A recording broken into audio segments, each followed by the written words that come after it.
Guys, আসসালামু আলাইকুম। আশা করি আপনারা সবাই ভালো আছেন। আজকে আবার নতুন একটা রেসিপি নিয়ে হাজির হলাম। আর আজকে কাইসার মূলা জুস বানাবো। এই দেখুন আমি কত বড় একটা মূলা নিচ্ছি। তো চলুন এবার আমি মূলাটাকে আগে কেটে নিই। এখানে আমি মূলা নিচ্ছি, এবার মূলাটাকে খোসা ছাড়িয়ে কেটে নিব। আমাদের মূলা ছোলা হয়ে গেছে, এবার আমি ছোট ছোট করে কেটে নিব। আমাদের মূলা কাটা হয়ে গেছে, এবার আমরা ধুয়ে নিব। আমি মূলা কেটে নিচ্ছি, এবার এগুলো ভালো করে ধুয়ে নিব।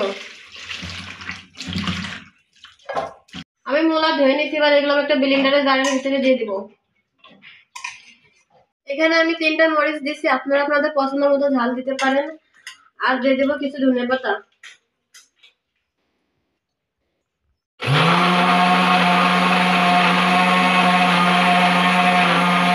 এই দেখুন আমি মূলা কিন্তু ব্লেন্ডার করে নিয়েছি, এবার এগুলো আমি একটা বাটিতে ঢেলে নিব।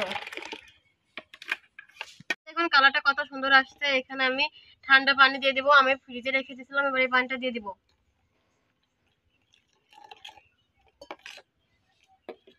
আর দিয়ে দিব স্বাদ মতো লবণ।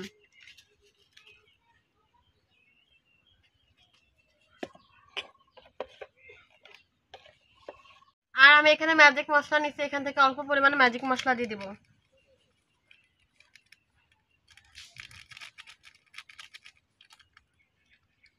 আর দেব স্বাদ মতো চিনি।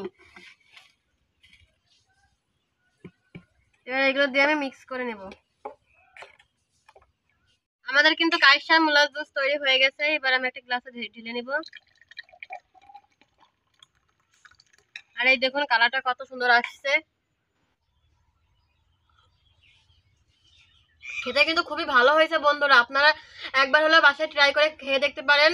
আর ভিডিওটা ভালো লাগলে like, comment, share and subscribe করবেন। ভালো থাকবেন। আল্লাহ হাফেজ।